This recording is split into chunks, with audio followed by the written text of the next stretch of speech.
Morning बच्चों। आज हम लोग संसद की दूसरा सदन, जिसको हम लोग उच्च सदन भी बोलते हैं, राज्यसभा के बारे में पढ़ेंगे। ठीक है। तो संसद के उच्च या द्वितीय सदन को राज्यसभा के नाम से जाना जाता। जैसे कि हम लोग पढ़ चुके थे, संसद के दो सदन होते हैं, लोकसभा और राज्यसभा। उसमें से हम लोग निम्न सदन के बारे में डिटेल से पढ़ चुके हैं।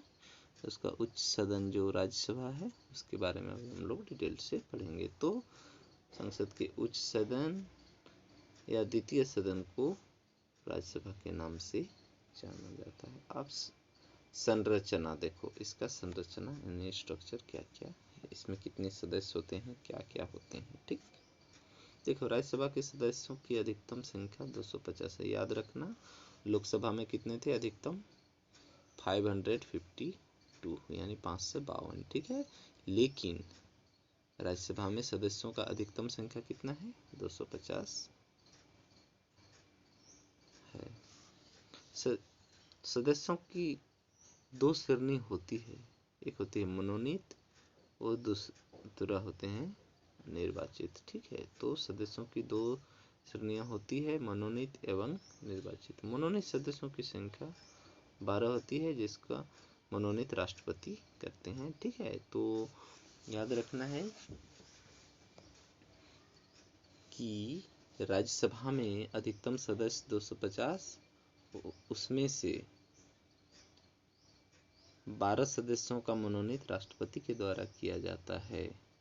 जबकि लोकसभा में कितने थे अधिकतम सदस्य?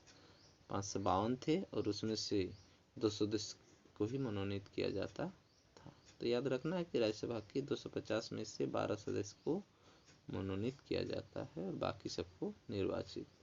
राष्ट्रपति द्वारा इनका मनोनयन ऐसे व्यक्तियों में से किया जाता है जिन्हें साहित्य, विज्ञान, कला और समाज सेवा के क्षेत्र में विशेष ज्ञान अथवा अनुभव प्राप्त हो। तो राष्ट्रपति वैसे व्यक्ति को राज्यसभा के सदस्य के रूप में मनोनीत करते हैं जिसका साहित्य, विज्ञान, कला तथा समाज सेवा के क्षेत्र में उच्च योगदान हो। ऐसे व्यक्ति को राष्ट्रपति क्या करते हैं? राज्यसभा के सदस्य के रूप में मनोनीत करते हैं। ठीक है, ये 4 चीजों में विशेष ज्ञान होने वाले व्यक्ति को ही मनोनीत किया जाता है राष्ट्रपति के द्वारा। शेष सदस्य राज्यों एवं केंद्र शासित क्षेत्रों का प्रतिनिधित्व करते हैं, और बाकी जितने भी 238 में से 12 को 250 में से 12 को घटा देने से 238 होगा। वो 238 जो सदस्य होंगे वो क्या होंगे? राज्यों एवं केंद्र शासित क्षेत्रों का प्रतिनिधित्व करते हैं। राज्यों एवं केंद्र शासित क्षेत्रों की उनकी जनसंख्या के आधार पर सीटों का आवंटन किया जाता है। तो किसी भी राज्यों में लोकसभा हो चाहे राज्यसभा हो, वहां पर सीटों का आवंटन वहां की जनसंख्या के आधार पर किया जाता है। ठीक,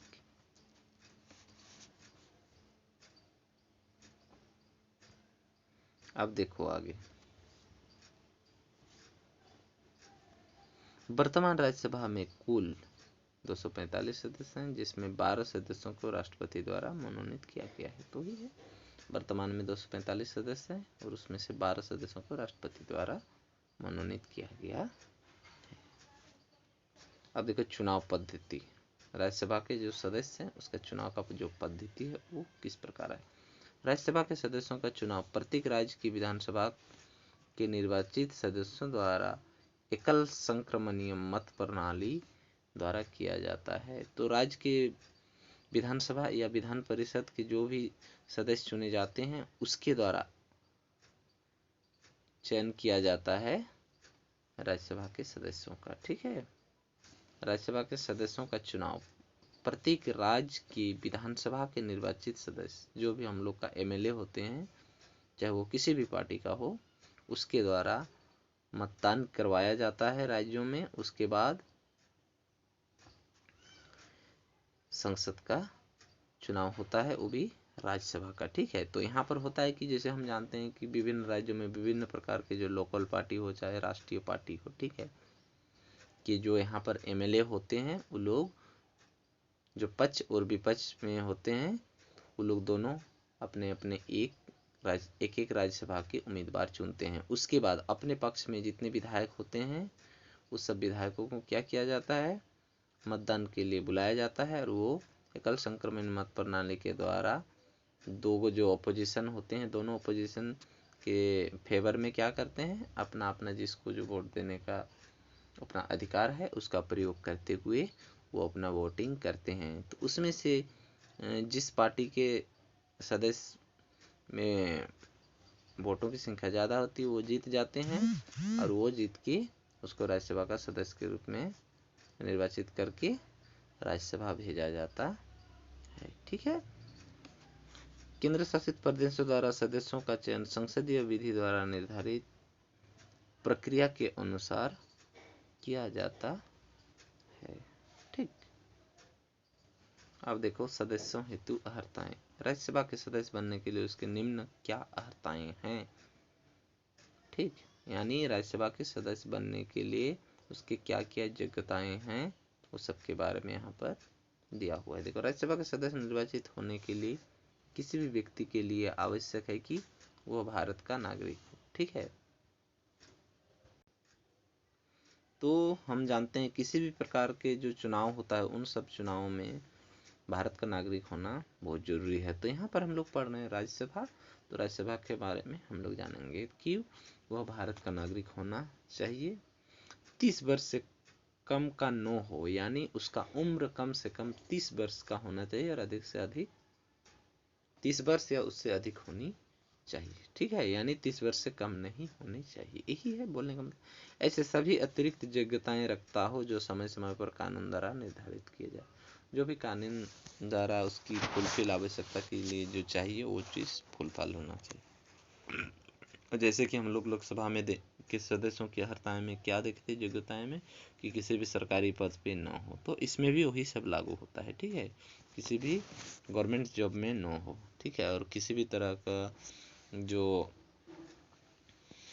उसके खिलाफ याचिका दायर किया हो, एफआईआर दायर किया हो, ऐसे व्यक्ति को सबके अर्हताएं के लिए यानी राज्यसभा के सदस्य के लिए चुनाव नहीं कर सकते हैं, यानी हम लोग उसको चुन नहीं सकते हैं या तो वो चुनाव नहीं लड़ सकते। उसका देखो कार्यकाल। राज्यसभा एक स्थायी सदन है। ठीक है, हम जानते हैं कि लोकसभा एक अस्थायी सदन है जबकि राज्यसभा एक स्थायी सदन है जो कभी भंग नहीं होता है। उसको हम लोग भंग भी कर सकते थे, लेकिन किसको, लोकसभा को भंग भी कर सकते हैं, परंतु राज्यसभा एक स्थायी सदन होने के नाते हम इससे भंग नहीं कर सकते हैं। परंतु इसमें भी कुछ कंडीशन है। इसके अतिरिक्त इसके 1/3 सदस्य हर दूसरे वर्ष अवकाश ग्रहण कर लेते हैं। राज्यसभा के सदस्यों का चुनाव 6 वर्ष के कार्यकाल के लिए होता है, लेकिन प्रत्येक 2 वर्ष में 1/3 सदस्य क्या होते हैं, अवकाश ग्रहण कर लेते हैं, यानी रिटायर करते हैं। ठीक, यह एक स्थायी सदन है जबकि लोकसभा एक अस्थायी सदन है। इसे कभी भंग नहीं किया जाता है या भंग नहीं होता है, जबकि लोकसभा भंग भी होती है। प्रत्येक 2 वर्ष में 1/3 सदस्य इसमें अवकाश ग्रहण करते हैं और राज्यसभा के सदस्यों का जो चुनाव 6 वर्ष कार्यकाल के लिए होता है। तो याद रखना इसका कार्यकाल कितना वर्ष का होता है, 6 वर्ष का होता है। किसका, राज्यसभा का। फिर आगे देखो, सभापति। भारत का उपराष्ट्रपति राज्यसभा का पदेन सभापति होता है। ठीक है, तो राज्यसभा का जो सभापति होता है वो उपराष्ट्रपति होता है। भारत के उपराष्ट्रपति राज्यसभा के सभापति होता है।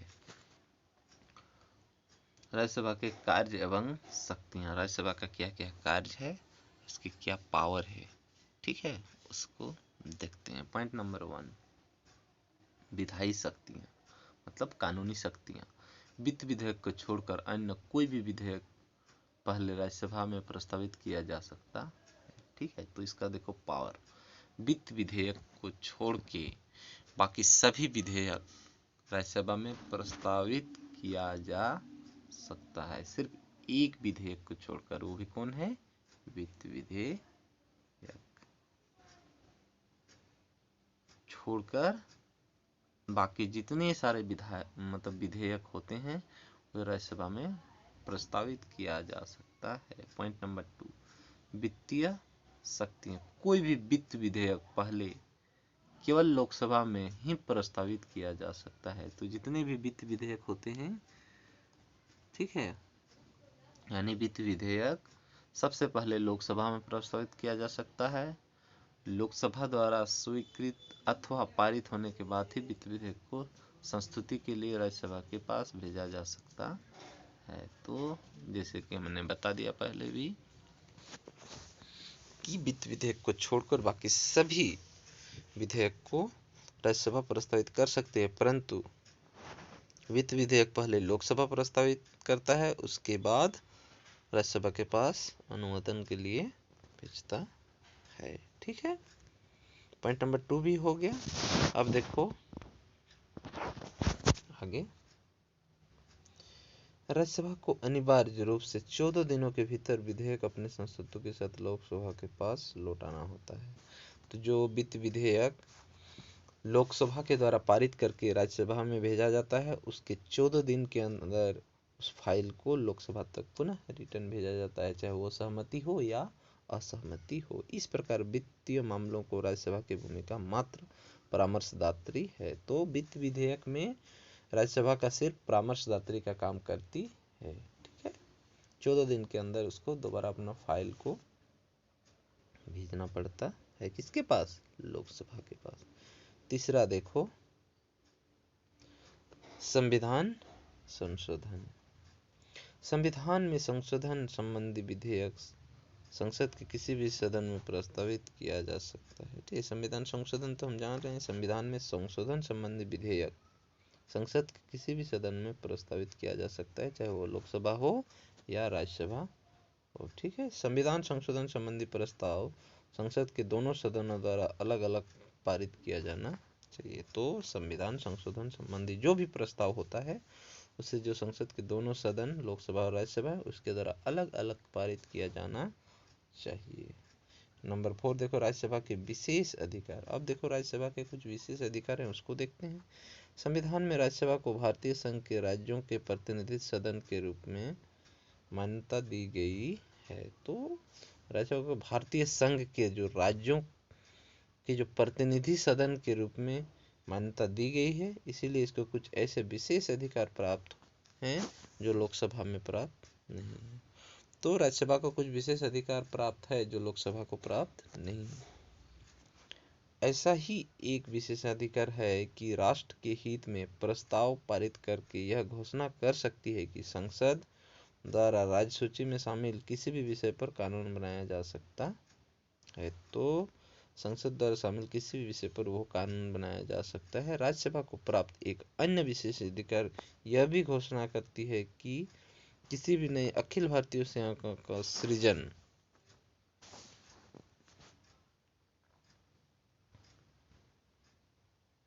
को घोषणा कर सकती है। ये तो हो गया, संसद द्वारा राज्य सूची में शामिल किसी भी विषय पर कानून बनाए जा सकते हैं। तो किसी भी विषय पर जो कानून बनाने की बात होती है वो राज्यसभा एक विशेष अधिकार है, जो ये अधिकार लोकसभा के पास नहीं। राज्यसभा को प्राप्त एक अन्य भी विशेष अधिकार क्या है कि यह घोषणा कर सकते किसी नई अखिल भारतीय सेवा का सृजन करना राष्ट्रीय हित में है।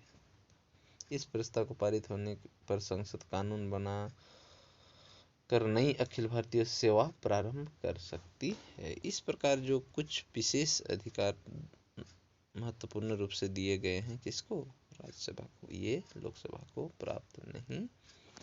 अब हम लोग देखते हैं संघीय संसद की शक्तियां। संघीय संसद की कौन कौन सी शक्तियां हैं उसको देखते हैं। ठीक, संविधान निर्माता लोकसभा संविधान निर्माता लोकसभा को एक शक्तिशाली सदन बनाना चाहते थे। तो जैसे कि हम जानते हैं कि संविधान निर्माता लोकसभा को एक शक्तिशाली सदन बनाना चाहते थे, क्योंकि इसके सदस्य जनता द्वारा प्रत्यक्ष मतदान से चुने गए प्रतिनिधि होते हैं। इसीलिए संविधान सभा लोकसभा को शक्तिशाली बनाना चाहते थे, क्योंकि लोकसभा के जितने भी सदस्य होते हैं आम जनता के द्वारा चुने हुए प्रतिनिधि होते हैं। किंतु हमें यह नहीं भूलना चाहिए कि संसद का कोई भी सदन अपने आप में पूर्ण नहीं है। ये दोनों सदन मिलकर ही भारत की संसद कहलाते हैं। तो जब तक राज्यसभा और लोकसभा नहीं होगा तब तक वो भारतीय संसद अधूरा रहेगा, संघीय मंत्री भी अधूरा रहेगा। ठीक है। पहला देखो, विधायी शक्तियां। संसद को केंद्रीय सूची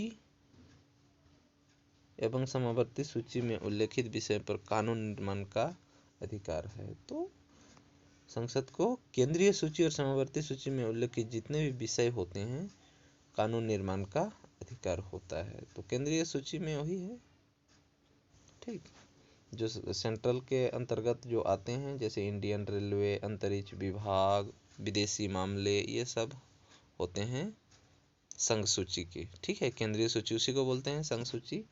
एक केंद्रीय सूची ही है हम लोगों का संघ सूची। ठीक है, संघ सूची। और समवर्ती सूची जो दोनों के कंबाइन में होते हैं। ठीक है, यानी राज्य और केंद्र की। ठीक है, जैसे कि वन विभाग, ठीक है, फिर स्वास्थ्य, शिक्षा, ये सब दोनों क्षेत्र के लिए। ठीक, तो हम लोग जाने की संसद राज्य सूची में सम्मिलित विषयों को भी कानून बना सकती है। आपातकाल की घोषणा के दौरान संसद राज्य सूची में सम्मिलित विषय का भी कानून बना सकती है। जब राज्यसभा 2/3 बहुमत से यह प्रस्ताव पारित कर दे कि कोई भी विषय राष्ट्रीय महत्व का हो गया है तो उसे संसद विषय पे कानून अधिकार प्राप्त हो जाता है। तो ये सब जो जब हम लोगों का मुख्य रूप से दिया हुआ होता है कि या तो राज्यसभा को 2/3 बहुमत प्राप्त पारित हो जाता है, तो ऐसे कंडीशन में किसी भी विषय पर राष्ट्रीय महत्व को देखते हुए उस पर कानून बना सकते हैं, कानून बनाने का अधिकार प्राप्त कर सकते हैं। राष्ट्रपति के द्वारा संसद के अवकाश के दौरान, तो राष्ट्रपति के द्वारा संसद में जो अवकाश के दौरान जारी किए गए सभी अध्यादेश पुष्टि के लिए संसद के दोनों सदनों के समक्ष प्रस्तुत करना आवश्यक है। तो जो भी राष्ट्रपति के द्वारा अध्यादेश जारी किया जाता है उसको संसद के दोनों सदनों के समक्ष प्रस्तुत करना आवश्यक हो जाता है।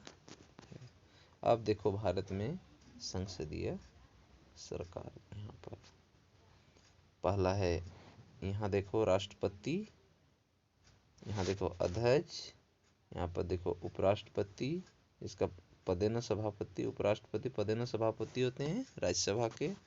ठीक है, अब देखो यहाँ पर लोकसभा के अध्यक्ष, और यहाँ पर है राज्यसभा के पदे न सभापति उपराष्ट्रपति होते हैं।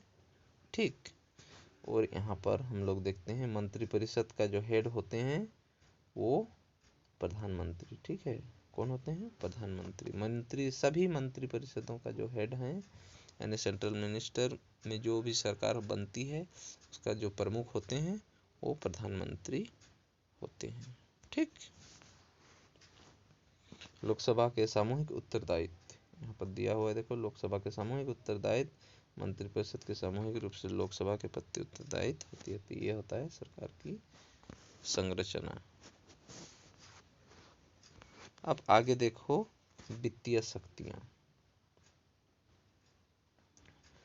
वित्तीय विधेयक केवल लोकसभा के समक्ष ही रखे जा सकते हैं। तो जैसे कि हम लोग पहले भी पढ़ चुके कि वित्तीय विधेयक केवल लोकसभा के समक्ष ही रखा जा सकता है। वित्तीय मामलों में राज्यसभा द्वारा कोई भी संस्तुति को स्वीकार अथवा अस्वीकार करने के लिए लोकसभा स्वतंत्र है। तो उसके लिए राज्यसभा स्वीकार या अस्वीकार उस पर निर्भर नहीं करता है। बस उसके सिर्फ एक संस्तुति के लिए बस उसको एक नाम मात्र वेरिफिकेशन के लिए भेजते हैं। ठीक है, केंद्रीय बजट भी संसद ही पारित करता है। ठीक है, जिसमें से वित्तीय बजट जो होता है वो प्रमुख।